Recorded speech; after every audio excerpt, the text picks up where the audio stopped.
کہتے ہیں ایسا برسوں بعد ہوتا ہے کہ ماہ شعبان المعظم کی دوسری جمعرات اور دوسرا جمعۃ المبارک کا دن پہلے عشرے کے آخری 2 دنوں میں آئے، اور اس سال ایسا ہوا ہے کہ ماہ شعبان المعظم کی دوسری جمعرات اور دوسرا جمعہ یہ پہلے عشرے کی 9 تاریخ یعنی 9 شعبان المعظم اور 10 شعبان المعظم، اور یہ دونوں دن جو ہیں یہ پہلے عشرے کے آخری دن ہیں۔ دیکھیے اسلامی مہینے میں 3 عشرے ہوتے ہیں، 10 دنوں کا ایک عشرہ ہوتا ہے، تو یہ پہلے عشرے کے آخری 2 دن ہیں۔ کہتے ہیں جو شخص بھی ان 2 دنوں میں یہ 2 چیزیں پڑھتا ہے نا، تو اپنے ہاتھ کی انگلیوں پہ 41 مرتبہ جو شخص پڑھتا ہے، پورا سال رزق دروازے توڑ کر اس بندے کے پاس آتا ہے۔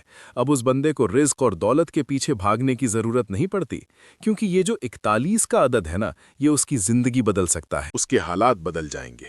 وہ جو کچھ مانگتا ہے اس کو انہی دنوں میں مل جاتا ہے۔ کہتے ہیں ماہ شعبان المعظم کے پورے مہینے کی برکتیں بھی اس کو حاصل ہوتی ہیں، اور اس کے ساتھ ساتھ کئی انعامات اور کئی حاجتیں اس کی بیٹھے بٹھائے پوری ہو جاتی ہیں۔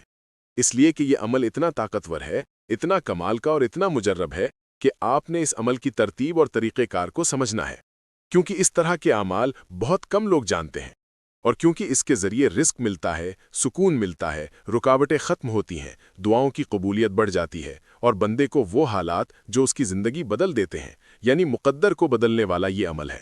تقدیر کے فیصلے، کیونکہ اس مہینے میں رزق تقسیم ہوتا ہے، اس میں عمر لکھی جاتی ہے، اس میں کس نے جینا ہے، کس نے مرنا ہے، کس کو کیا کچھ ملنے والا ہے، یہ تمام چیزیں اس مہینے میں لکھی جاتی ہیں۔ اس لیے اگر آپ چاہتے ہیں کہ 15 شعبان المعظم کو آپ کی منشا کے مطابق جو آپ چاہتے ہیں اللہ تعالیٰ اسی طرح کے انعامات آپ کو عطا فرمائیں، الجھے ہوئے کاموں میں آپ کی مدد ہو جائے، بند راستے آپ کے کھل جائیں، رزق میں برکت اور کثرت آپ کو ملنا شروع ہو جائے، تو پھر آپ اس عمل کو ضرور کر لیجئے۔ 2 دن آپ نے عمل کرنا ہے، دونوں دن آپ نے اس ترتیب کے ساتھ اس عمل کو پڑھنا ہوگا جو ترتیب آپ کو بتانے لگا ہوں۔ اب آپ نے سب سے پہلی چیز جو اس بات کو ذرا سمجھیے گا، کیونکہ دیکھیں اس طرح کے اعمال جو دنوں والے ہوتے ہیں نا، جیسے کہ اب جمعرات کا دن ہے، جمعہ کا دن ہے، اور جیسے کہ ماہ شعبان المعظم کا پہلا عشرہ اور پہلے عشرے کے آخری 2 دن، تو یہ چیزیں جو ہوتی ہیں نا، یہ انسان کو وہ مقام، وہ عروج دلاتی ہیں جو انسان نے شاید اپنی زندگی میں کبھی تصور نہیں کیا ہوتا۔ اب طریقہ کار ذرا توجہ کے ساتھ سننے والا اور سمجھنے والا ہے کہ آپ نے سب سے پہلے درود پاک پڑھنا ہے، اور درود پاک سے پہلے روٹین کے مطابق، جیسے اکثر اعمال اور وظائف میں ہم اپنے اعمال اور وظائف میں کرتے کیا ہیں کہ ہم درود پاک پڑھتے ہیں، اور درود پاک سے پہلے ہم نیت کرتے ہیں۔ جو کوئی خاص مقصد ہوتا ہے، جو کوئی خاص حاجت ہوتی ہے، اس کی نیت ضروری ہوتی ہے۔ نیت کے ساتھ آپ نے عمل کو پڑھنا ہے۔ مثلاً آپ کے پاس روزگار نہیں ہے تو اس کی نیت کر لیں، آپ کے پاس اپنا گھر نہیں تو اس کی نیت کر لیں، آپ بیمار ہیں تو شفا کی نیت کر لیں، آپ کے پاس مثال کے طور پہ شادی نہیں، رشتہ نہیں ہو رہا، اس کی نیت کر لیں، امتحان کے اندر کامیابی چاہتے ہیں اس کے لیے، ماں باپ اس کو اولاد کے لیے کر لیں، اولاد کسی بھی مقصد میں کامیابی کے لیے، مطلب دنیا کے کوئی بھی حاجت ہے نا، جائز ہونی چاہیے، ناجائز نہ ہو، تو آپ اس کے لیے جب اس عمل کو پڑھیں گے الحمدللہ، اس دیکھیں عمل کرتے ہوئے ظاہر ہے کچھ ٹائم لگتا ہے، میں یہ نہیں کہتا کہ 1 ہی منٹ کا عمل ہے، نہیں، اس عمل کو پڑھتے ہوئے چند منٹ لگتے ہیں، لیکن یہ جو آپ اس کے لیے اپنا ٹائم دے رہے ہیں یہ آپ کا ٹائم ضائع نہیں ہوگا۔ اس جیسا آپ کو پھر دل کرے گا کاش میں اپنی ساری زندگی بیٹھ کے بس اسی عمل کو پڑھتا رہوں، کیونکہ دیکھیں عمل کی طاقت کا تبھی بندے کو پتا چلتا ہے جب وہ عمل پڑھتا ہے، جب وہ وظیفہ پڑھتا ہے۔ اس سے پہلے اس کو نہیں پتا ہوتا اس عمل کی طاقت کتنی ہے، اس عمل کی تاثیر کتنی ہے، اور اس عمل سے کیا کیا انعامات ملنے والے ہیں، اس عمل سے کیا میری رہنمائی ہونے والی ہے۔ تو اب آپ نے درود پاک پڑھنا ہے، جس کی تعداد صرف دیکھیے ہفتے کے اندر دن ہوتے ہیں 7، تو 7 مرتبہ آپ نے درود پاک، چونکہ یہ 9 اور 10 ہے تو آپ نے 10 بار درود پاک پڑھنا ہے۔ اکثر اعمال کے اندر 3 بار یا 7 بار درود پاک پڑھا جاتا ہے، لیکن اس عمل کے لیے شروع میں بھی 10 مرتبہ، آخر میں بھی 10 مرتبہ، کیونکہ پہلے عشرے کا اختتام ہے اور پورے 10 دنوں کی آپ نے برکتیں حاصل کرنی ہیں، تو اس لیے 10 دنوں کی اگر ابھی تک آپ نے برکتیں حاصل نہیں کی تو آپ اس عمل کے ذریعے پورے 10 دنوں کی برکتیں حاصل کر سکتے ہیں۔ اب آپ نے اس کے ساتھ ہی یہ جو سورت آپ کو عرض کر رہا ہوں، اس سورہ مبارکہ کو آپ نے پڑھنا ہے۔ تو اب آپ نے درود پاک پڑھا، درود ابراہیمی کوشش کریں، اگر یہ درود پاک نہیں آتا تو پھر آپ کوئی دوسرا درود پاک کا انتخاب کر لیں، ورنہ یہ درود پاک پڑھیں گے تو انشاءاللہ تعالی اس کی برکتوں کا آپ خود مشاہدہ کریں گے، خود دیکھیں گے کہ کس قدر اس سورت کی برکتیں آپ کو ملتی ہیں۔ اب چونکہ یہ عمل انتہائی اعلیٰ درجے کا ہے اور انتہائی کمال کا، کیونکہ یہ جو سورت ہے جس سے آپ نے اس عمل کا آغاز کر رہے ہیں نا، درود پاک آپ نے پڑھا اول آخر 10 بار، پھر آپ نے قرآن کریم کی اس سورہ مبارکہ کو پڑھا، یہ قرآن کریم کی سب سے عظیم اور بابرکت سورت اس کو کہا جاتا ہے، کیونکہ دیکھیں اس سورت کے حوالے سے یہ بھی کہا جاتا ہے کہ یہ ام القرآن ہے۔ یعنی قرآن کی بھی ماں ہے اور ام الکتاب بھی اس کو کہا جاتا ہے، یعنی تمام کتابوں کی بھی اس کو ماں کہا جاتا ہے۔ یہ صورت ایسی ہے کہ اس کے پڑھے بغیر کوئی نماز قبول نہیں ہوتی۔ نبی علیہ السلام نے فرمایا جس شخص نے سورہ فاتحہ نہ پڑھی اس کی نماز نہیں۔ بخاری مسلم کی حدیث پاک ہے۔ لیکن اس کے پڑھنے کی مختلف صورتیں ہوتی ہیں، میں اس کی طرف نہیں جا رہا، صرف عمل بتانا چاہتا ہوں، ورنہ اس پہ بہت گفتگو ہو سکتی ہے، لیکن میں آپ کو صرف عمل کی حد تک بتانا چاہوں گا، اور باقی باتیں پھر کبھی ہوتی رہیں گی۔ آپ نے اب اس صورت کو صورت شفا بھی کہا جاتا ہے، اس صورت کو صورت رحمت بھی کہا جاتا ہے۔ صحابہ کرام حدیث پاک میں آتا ہے کہ یہ صورت کے ذریعے بیمار شخص پر دم کرتے تھے، اللہ پاک انہیں شفا عطا فرما دیتا تھا۔ ایک شخص ایسا تھا جس کو مرگی کا مس تھا، صحابہ کرام نے پڑھ کر دم کیا، اللہ پاک نے شفا عطا فرما دی۔ اور اس صورت کے بارے میں کہا جاتا ہے کہ یہ جسمانی اور روحانی دونوں کے لیے شفا ہے۔ پھر اس کے اندر ہدایت کی دعا ہے۔ دیکھیں جب بندہ اللہ تعالیٰ سے سب سے بڑی نعمت مانگتا ہے نا، وہ سب سے بڑی نعمت کیا ہے؟ اہدنا الصراط المستقیم، ہمیں سیدھا رستہ دکھا۔ یہ دعا ہر مسلمان دن میں کئی مرتبہ پڑھتا ہے، جو اس بات کا ثبوت ہے کہ ہدایت کے بغیر کوئی بھی کامیابی نہیں مل سکتی۔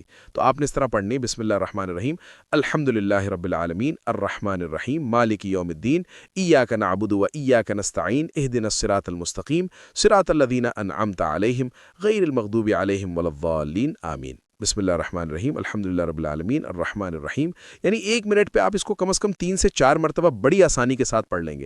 تو آپ کو جتنی دیکھیں اس کو پڑھتے ہوئے جو تعداد بتاؤں گا نا، کم از کم 5 سے 7 منٹ لگتے ہیں، یا حد جو بھی بندہ بالکل سلو بھی پڑھنے والا ہے نا، تو اس عمل کو کرتے ہوئے 15 منٹ سے زیادہ ٹائم نہیں لگتا۔ جو بندہ آج 15 منٹ دیتا ہے، کل بھی 15 منٹ اپنے ٹائم سے نکال کر دیتا ہے، الحمدللہ اس کا جو ایک آدھا گھنٹہ اس نے دیا نا اللہ کی رضا کے لیے، اس عمل کے لیے، اس کی 15 نسلوں تک میں کہتا ہوں، یعنی کہ اس کی زندگی اور اس کے لیے ایسی ایسی انعامات کی بارش ہوگی کہ وہ بندہ دیکھ کر خود بھی حیران ہوگا اور ہر کوئی دیکھنے والا بھی اس پہ تعجب کرے گا۔ دیکھیے یہ جامع ترین دعا اس کو کہا جاتا ہے، کیونکہ اس کے اندر توحید، اس کے اندر رسالت، اس کے اندر آخرت، اس کے اندر عبادت، اس کے اندر دعا، اس کے اندر ہدایت، اس لیے اسے پورے قرآن کا خلاصہ کہا جاتا ہے۔ یعنی نماز کی قبولیت اس کے ساتھ ہے، دل کا سکون اس کے ساتھ ہے، گناہوں کی معافی اس کے ساتھ ہے، بیماریوں سے شفا اس کے ساتھ ہے، مشکلات میں آسانی اس کے ساتھ ہے۔ تو یہ ایک صورت نہیں بلکہ ایک مکمل دعا ہے، ایک مکمل سبق ہے، ایک مکمل ہدایت نامہ ہے۔ جو شخص سمجھ کر دل سے پڑھتا ہے، اللہ تعالیٰ اس کی زندگی میں نور، برکت اور ہدایت عطا فرما دیتا ہے۔ تو یہ بڑی سادی سی بات میں نے آپ کو سمجھا دی ہے۔ اس کے باوجود اگر کسی کو سمجھ نہ آئے تو پھر اس کی قسمت ہے، ورنہ اس عمل میں ایسی کوئی بات نہیں ہے کہ جو کسی کو سمجھ نہ آئے۔ دیکھیے میں ایک ایک لفظ، ایک ایک بات، ایک ایک حصہ، کیونکہ اس کی ہر بات ہی قیمتی ہے، اس کی ہر جز ہی قیمتی، اس کا ہر حصہ ہی انتہائی قیمتی ہے۔ تو پھر اس قیمتی عمل کے لیے آپ کو بھی کچھ ٹائم نکال کر اس عمل کو اسی ترتیب کے ساتھ پڑھنا ہوگا تاکہ آپ کو اللہ تعالیٰ اس کی برکتیں عطا فرمائے۔ تو اب آپ نے، کیونکہ جمعرات کے بارے میں ہر شخص جانتا ہے کہ اس دن کی کتنی فضیلت ہے اور جمعرات کے دن میں اللہ تعالیٰ نے کون کون سے انعامات رکھے ہیں۔ اس دن کا تو حضور اکثر روزہ رکھا کرتے تھے۔ جمعرات کے دن کا حضور اس لیے بھی روزہ رکھتے تھے کہ اس دن اعمال اللہ کی بارگاہ میں پیش کیے جاتے ہیں۔ حضور فرماتے میرا نامہ اعمال بھی اس حال میں پیش ہو کہ میں روزے کے ساتھ ہوں۔ تو جب حضور علیہ الصلاۃ والسلام کی یہ خواہش ہے تو اس لیے ہر بندہ مومن کی یہ خواہش ہونی چاہیے۔ تو اس لیے کوشش کیا کریں اس دن کا اگر اللہ توفیق دے تو ضرور، اگر نہ بھی رکھ سکیں تو کم از کم اس عمل کو ضرور پڑھ لیجئے گا، کیونکہ یہ عمل عام عمل نہیں ہے، یہ عام وظیفہ نہیں ہے، یہ انتہائی اعلیٰ درجے کا اور کمال کا عمل ہے۔ اب آپ نے جب اس صبح کو 41 بار پڑھا اور بسم اللہ کے ساتھ پڑھا تو تعداد اس کی دیکھ لیجئے گا۔ آپ کو میں نے جیسے کہا ہے نا، صاف ظاہر عمل کرتے ہوئے ٹائم میں جو آپ کو بتایا ہے طریقہ، ٹائم لگے گا لیکن عمل کی تاثیر آپ دیکھ کر دنگ رہ جائیں گے۔ تو یہ چیزیں ہوتی ہیں۔ اگر آپ اس عمل دیکھیں، صرف یہ صورت ہے جس کو پڑھتے ہوئے ٹائم لگے، باقی جتنے بھی اعمال اور وظائف اس کے اندر ہے نا، اس کو پڑھتے ہوئے کوئی ٹائم نہیں لگتا۔ بالکل مختصر سے ٹائم میں آپ اس عمل کو، صرف اس صورت کو پڑھتے ہوئے چند منٹ لگتے ہیں۔ باقی جتنی چیزیں اس عمل کے ساتھ وابستہ ہیں تو وہ انشاءاللہ تعالیٰ آپ دیکھیں گے کہ بالکل مختصر سے عمل میں آپ مختصر سے ٹائم میں اس عمل کو کمپلیٹ کر کے اور یہ ساری برکتیں اللہ تعالیٰ کے خزانوں سے حاصل کر لیں گے۔ اب جب آپ نے اس سورہ مبارکہ کو پڑھ لیا تو اس کے بعد جو دوسری صورت آپ نے پڑھنی ہے، اور جب 2 دن ہے نا جمعرات اور جمعہ، تو صورتیں بھی اس عمل کے اندر 2 ہی ہیں، اور اسی طرح آگے چل کر آپ کو بات اگلی سمجھاتا ہوں۔ تو یہاں تک اتنی بات آپ کے لیے سمجھنا ضروری تھی۔ آگے والی بات جو آپ کو سمجھانا چاہ رہا ہوں، اب اس صورت کو آپ نے بسم اللہ کے ساتھ پڑھا تو اگلی سورہ مبارکہ کو بھی آپ نے بسم اللہ الرحمن الرحیم کے ساتھ ہی پڑھنا ہے۔ اب یہ جو اس سورت کا میں آپ کے سامنے ذکر کر رہا ہوں نا، تو یہ سورت قرآن مجید کی مختصر ہے، مگر اپنے معنی اور فضیلت کے اعتبار سے نہایت عظیم اس کو کہا جاتا ہے، کیونکہ اللہ تعالیٰ نے اپنے محبوب کو اس میں نعمتوں کا ذکر کیا ہے کہ ہم نے اپنے حبیب کو بے شمار نعمتیں عطا فرمائی ہیں، اور ان نعمتوں میں سے ایک نعمت یہ ہے کہ آپ کا ذکر ہمیشہ رہے گا، اور یہ دنیا تو ختم ہو سکتی لیکن آپ کا ذکر نہیں ختم ہو سکتا۔ اسی طرح ساتھ یہ بھی فرمایا کہ آپ کے جو دشمن ہیں وہ بے نام و نشان ہوں گے لیکن آپ کا چرچا ہمیشہ رہے گا۔ اس لیے کہتے ہیں جس بندے کے دشمن بہت زیادہ ہیں اور بار بار اس کو پریشان کر رہے ہیں، بار بار اس کی مخالفت کر رہے ہیں، یا بار بار اس کو اذیت پہنچانے کی، تکلیف دینے کی، کہتے ہیں اگر کوئی جان لینے پہ بھی تلا ہوا ہونا تو اس عمل کو کرنے کی دیر ہوتی ہے، اللہ تعالیٰ اس بندے کو مایوسیوں سے نکال دیتا ہے، دل کو سکون عطا ہو جاتا ہے، اور اللہ تبارک و تعالیٰ اور اس کا یقین اور ایمان مضبوط ہو جاتا ہے۔ یہ صورت ہمیں سب کو سکھا رہی ہوتی ہے نا کہ صبر، شکر، اللہ کی طرف رجوع کرنا، اسی صورت میں ہمیں یہ بتایا گیا ہے۔ تو اس لیے ہم نے سورہ مبارکہ کو ماہ شعبان المعظم کی ان گھڑیوں میں، جو کہ آج جمعرات اور جمعہ، دیکھیے اسلام میں ہفتے کے دنوں میں جمعرات اور جمعہ کو خاص مہیت اور فضیلت ہے۔ یہ دونوں دن عبادت، دعا، ذکر الہی اور اللہ کے قریب ہونے کا بہترین موقع ہے، اس لیے ان دنوں کی گئی عبادت کا اجر عام دنوں کے مقابلے میں نہایت زیادہ ہوتا ہے۔ اب آپ نے سورہ مبارکہ کو بسم اللہ الرحمن الرحیم انا اعطینا کل کوثر فصلی لربک وانحر ان شانئک ھو الابتر، اسی طرح ہر بار بسم اللہ کے ساتھ اس کو پڑھتے جانا ہے، کیونکہ جمعرات کا دن رحمت اور قبولیت کا دن ہے۔ حدیث مبارکہ میں آتا ہے جمعرات کے دن بندوں کے اعمال اللہ کے حضور پیش کیے جاتے ہیں، اس لیے نبی علیہ الصلاۃ والسلام بھی روزہ رکھا کرتے تھے۔ فرمایا اس لیے کہ جمعرات کی شام جو آئے گی تو جمعہ کی درمیانی رات دعا کی قبولیت کی خاص گھڑیوں میں سے ہے۔ اس وقت درود پڑھنا، استغفار اور دعاؤں کا اہتمام کرنا یہ بہت زیادہ افضل ہوتا ہے، تو اس میں کوشش کریں، اپنے لیے دعا کریں، کیونکہ جو بندہ یہ عمل کرتا ہے اللہ پاک اس کی بخشش فرما دیتا ہے، اس کے والدین کی بخشش ہو جاتی ہے، اس کے گھر والوں کی بخشش ہو جاتی ہے، جیسے کہ جمعۃ المبارک کا دن یہ سارے دنوں کا سردار دن ہے۔ اسی طرح یہ مہینہ بھی بڑا عظمت اور فضیلت والا ہے۔